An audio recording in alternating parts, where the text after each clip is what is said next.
Welcome to Out with Dan, the podcast that spotlights and examines the voices of LGBTQ+ authors, characters, and our allies. Together, we lift our voices and we tell our stories. I'm Dan White. Join me as I chat with this week's author.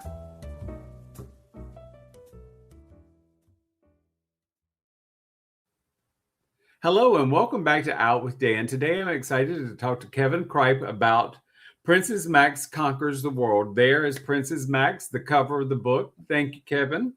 So will you give the audience an overview of what Princess Max Conquers the World is about? In its kind of shortest, simplest form, it's about a boy who wears dresses to school, pink dresses, bright pink dresses, and is really good at basketball. And so he faces a kind of an immediate backlash from all his classmates, almost all but one, and from teachers who don't understand him. But he's got a talent, and he is supremely confident in his ability. And so he says, he's basically saying to people, you are going to have to accept me for who I am. And he wants to be good to people. He wants to care about people, but he's not going to stop being who he is.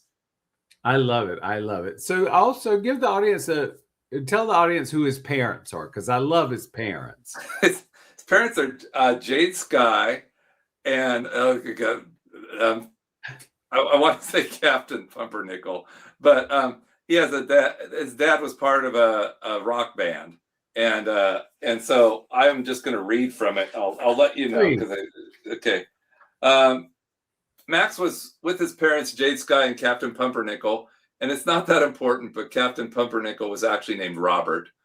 However, he had started a heavy metal band called Bad Bread, and he needed a stage name for his job as lead singer. For the record, the other band members were Moldy Sourdough, the drummer, Dry Rye, the bass player, Burnt Toast on electric guitar, which I love that name, by the way.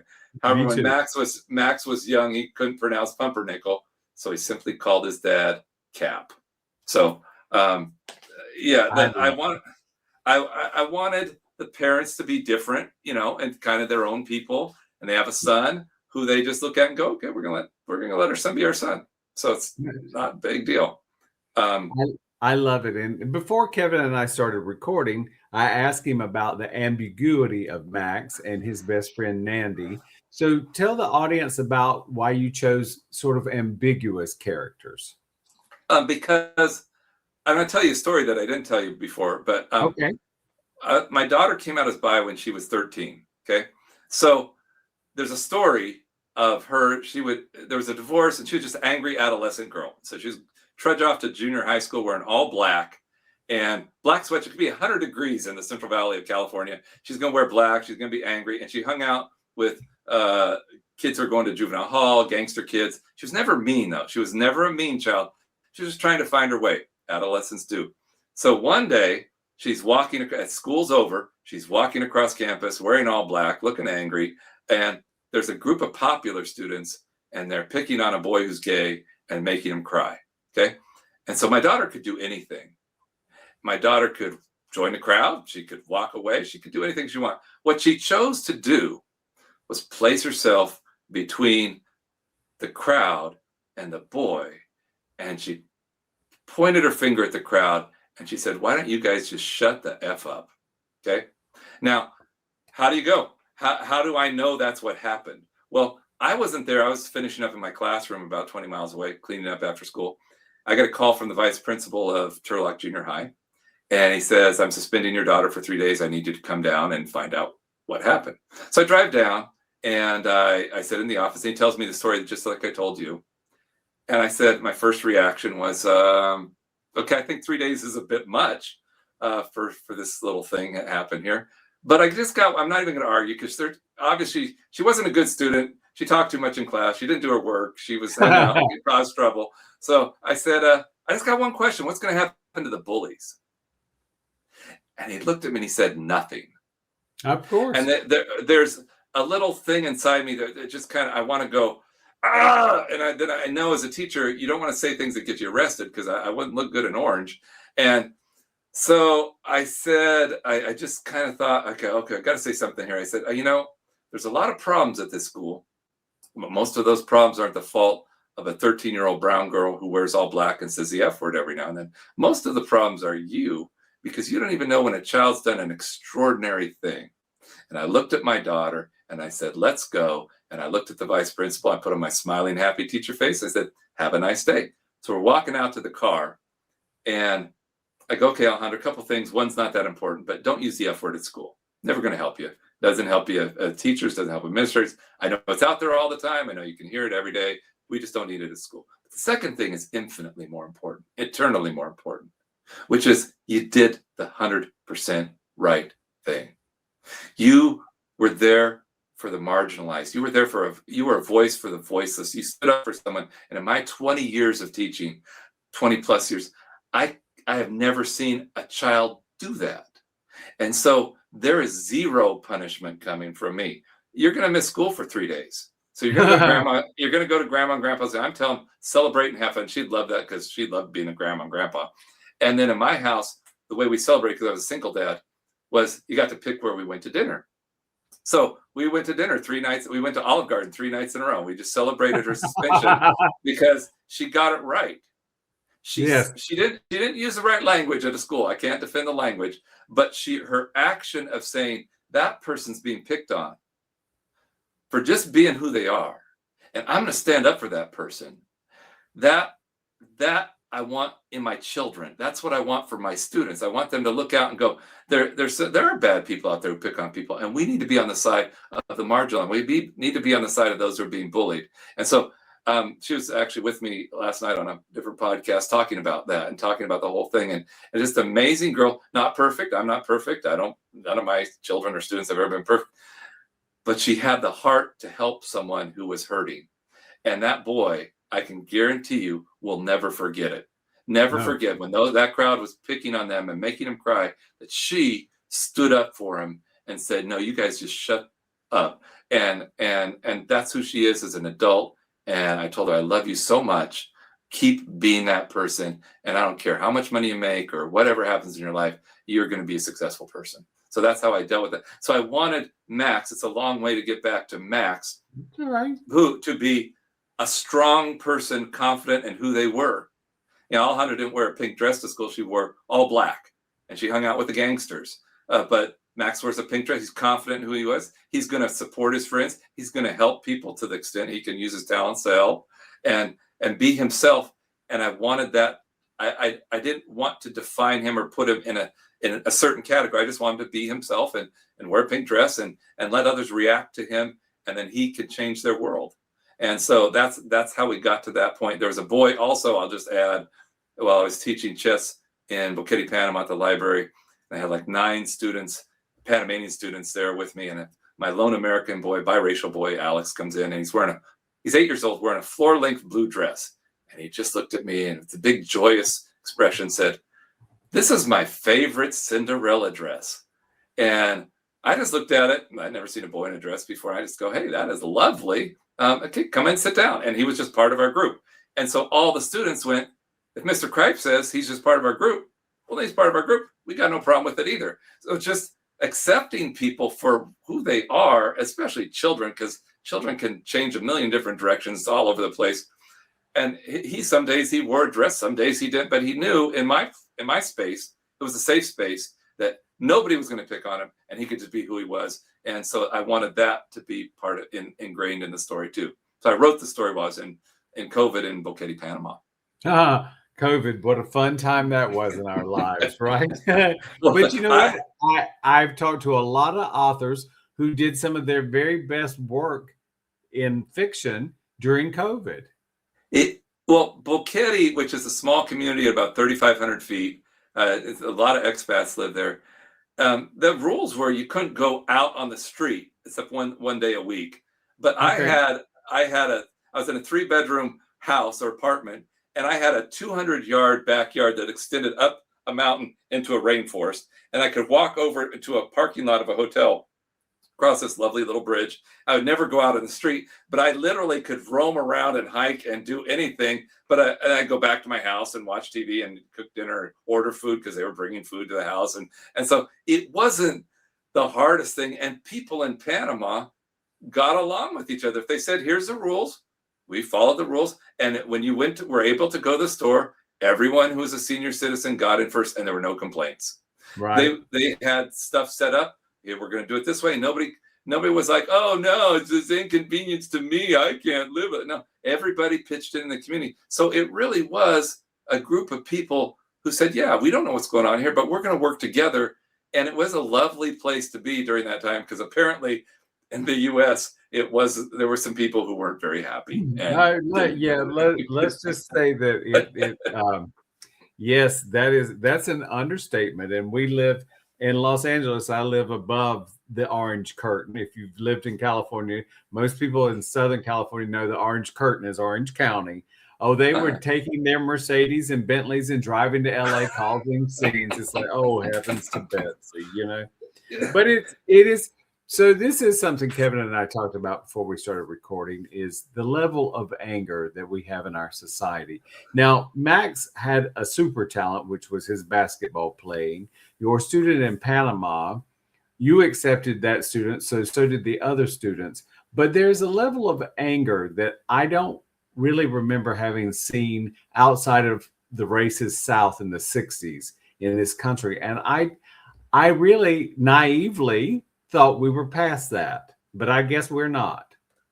I think it's easy. I think part of it is we have to look at all of social media, and we have to look at how easy it is to manipulate people to hate the other. Like, yes. I had, when I started teaching at Shackford Elementary School, 90% of my students were Hispanic, right? And surrounded by all the major Mexican gangs. And I had my first time meeting a Hispanic student was my junior year of high school.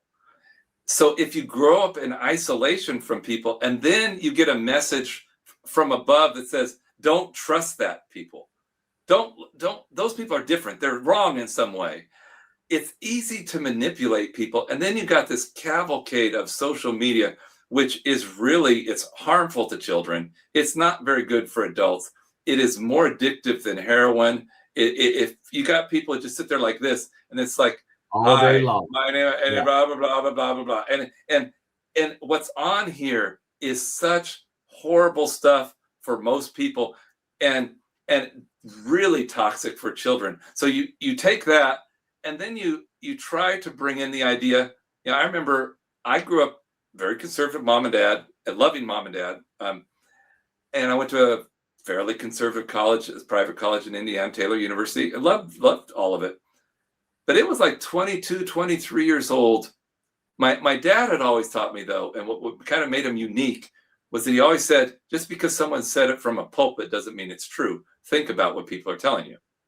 And if people did that, if everyone did that, because when I'm sitting there listening to sermon, I go, okay, maybe I think he's right, but I kind of, So I was sitting there talking to a friend of mine who came from the same college, pretty conservative guy, a psychologist. And we're talking about gay marriage. I was in my 20s.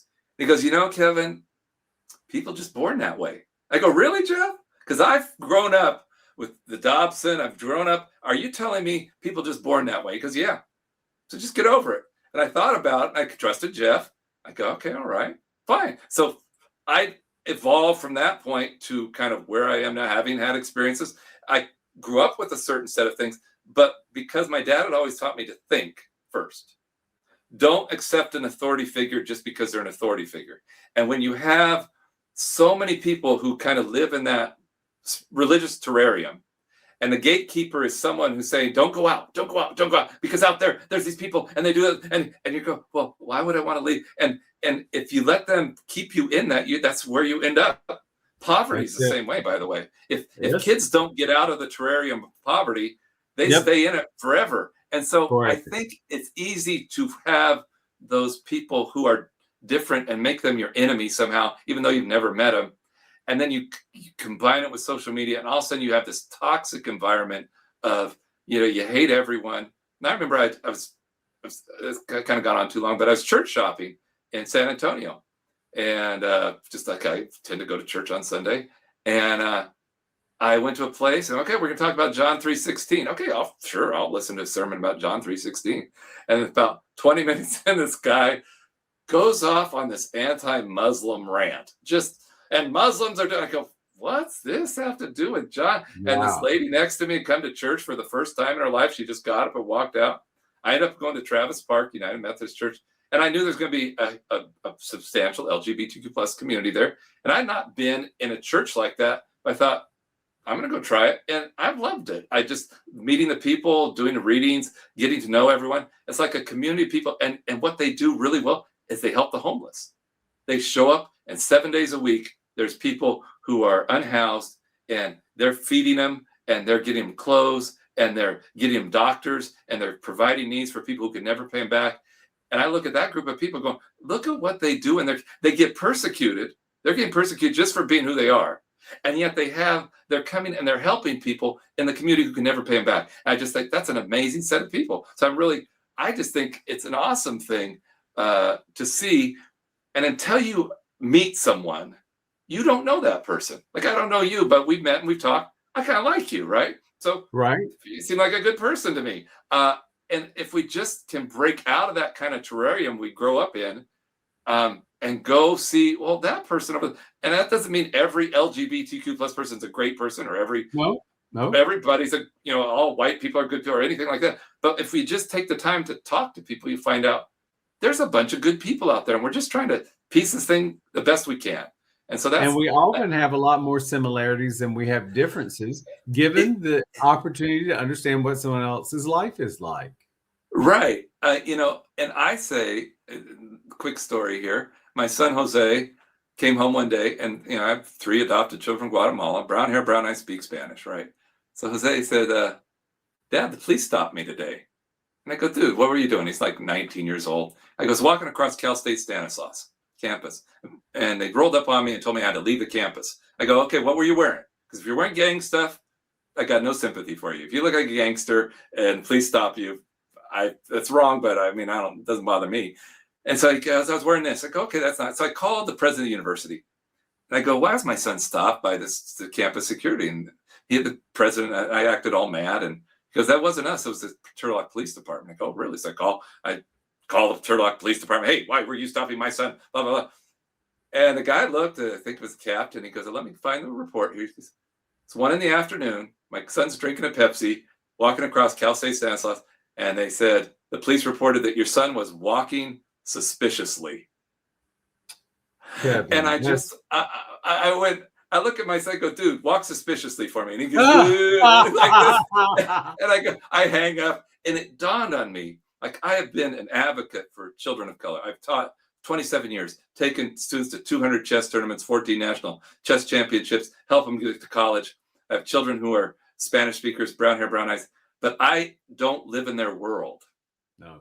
I don't, until I experience what they experience through my kids, I can't understand what they're going through. And when we connect with someone, when we see what people go through, and James Talarico was at our church one Sunday, and this lady stood up, and she's a trans person, and she said, I want to come to your rally this afternoon, but I know the police are there, and they're taking pictures of people, and I feel like that could come back and get me. And he looked with just a super kind, gentle way. He said, you need to stay home. You need to stay safe. He understood what that person was going through. And he said, I want you to be safe. I would love to have you at a rally, but I know what you're saying. And that understanding of people go through, where your life is going to be different than my life. My child's life is going to be different than your life. If we could just find a way to talk about it and say, right. I don't get it, because I'm never going to be thought of as walking suspiciously, awkwardly now that I'm older, but suspiciously no. But to know that happened to my child. Yes. It changed. It gave me the awareness, having lived a long life, and go, that's not right. That shouldn't be right for anyone. And it happens to people of color, people in the LGBTQ plus community. It happens all the time. And we need to be aware of it, and communication and finding and just talking to communities, inviting people, making yourself available to people, and just finding out what their lives are like. We can solve so many of these problems if we just talk to people. Totally agree. So you have 2 other books, right? The Good War and The Little Boy Who Cried Hopes. So you want to give the audience a little view of what those 2 are about? I can give you a little view. This is the good war. And so Okay. I don't know if you haven't seen it, but there's a teacher in there named Miss Margie. My mom's name was Marjorie, and she's a great teacher. And it turns out that historically, I was reading about this several years ago in Tennessee. Nathaniel Bedford Forrest was the first Grand Imperial Wizard of the Ku Klux Klan. I don't know if you knew that or not, but his bust was in the Tennessee State House up until like 1980 or 90, or maybe even it's still hidden there somewhere today. And they had named, you can Google a lot of schools named Nathaniel Bedford Forrest School. And I thought, what would that be like for an African-American student to have to go to N.B. Forrest Elementary School? And I'm pretty sure they would encounter racism. And so having had my children, my connection is not me, but my children experiencing racism, I wanted to write that story. I wanted to bring my mom in as the teacher who has to help them parents deal with it. And so really enjoyed the story, really enjoyed the illustrations, because it's a challenge. What do you do when the system is working against you? When the school itself, the principal there, I call him Principal Waffler, because he can't make up his mind. Well, yeah, there was racism, but how can I do anything? It's the community's white and this is, blah, blah. And so I wanted a story about that included my mom, because my mom was wonderful. Every day that she was a teacher, she would go around, and it was 40 years, put her hand on the desk of each child and pray for that child. Didn't care what they looked like, didn't care of color, didn't care of whatever their parents were. She loved every child. And so I wanted her in that story. So she's Miss Margie. There is my sort of dark political allegory, the little boy who cried hoax. And that word is that I changed the title deliberately to hoax, just because I think everybody's kind of relate to that word. It's about what happens to a child when they only see greed, fear, and manipulation. What kind of leader do they become? And I'm just going to give you a spoiler alert: not a very good leader. They do terrible things. They do not a good one. And so there's a picture. I think right at the end, if you want to see a picture there of what that, it's not my favorite picture in the story, but it's just, I think you can see it here. There's a wolf and the guy, and everything behind him is on fire and burning. And so he's manipulated everyone to get everything he can, and everything behind him is burning to the ground, and he's happy because he's gotten what he wanted. And so I don't know if that reminds you of anyone or your listeners of anyone, but maybe. Maybe. So that one came first. It's really not a children's story. The other two, I do readings. You can read Princess Max to a group of children, ask questions. It's a fun read. The Good War, I think it's a similar thing. That's just really something I wrote because I was stuck in Boquete, Panama, watching Trump won on CNN. And it's like, I got. How could I explain this and illustrate it? So it turned out to what I like it, but it's not really a children's book, but it's really well illustrated too. So anyway, those are the three books, and I have fun writing. There's books I have in my head that I want to write, but I really want to promote these and work on these, especially Princess Max, because I get such a good reaction to it from almost everyone. There are a few fairly conservative religious people who will write a negative review or say, well, boys shouldn't wear dresses or whatever. But almost everyone from middle to left goes, no, that's a really good story. I could read that to my child. And that's what I want. I want a discussion. And it's not that Max is perfect. He's a little over the top sometimes, but that's okay. We can talk about kids don't always get it right. And, how could we do things different? I didn't get it right as a child. I was a terrible student. So I got in a lot of trouble. There you go. Kevin, what's the best place the audience can find you if they want to know more about you and your work? I will send you that list of information, but it'll have my email, telephone, and the websites they can get the books and any information if they want me to come to a reading or want to do public speaking. Then that would be perfect. So if you can put that information out there, sure. I'll be happy to. So you want to share with the audience what your website is? It's way too long of a website. Okay. It's Kevin Cripe kevincripemotivationalspeaker.com, because I just figured I could put my name in there, what I want to do, and then the books are at kevincripemotivationalspeaker.store, because that's where you would go buy the books. So it's kind of way too long, but it's there, and I'm enjoying. I think they'll work for me. So I think so as well. Well, thank you for being a wonderful guest, Kevin. I really enjoyed Princess Max Conquers the World, and I think the audience will as well. Hey, I appreciate you. Thank you for joining me for this week's episode of Out with Dan. You can find more information about this podcast and its host at OutWithDan.com, on Twitter at OutWithDan, and on Instagram and Facebook at GoOutWithDan. This podcast is hosted by Authors on the Air Global Radio Network, and the theme music is provided by bensound.com. Join us again soon for the next episode of Out with Dan.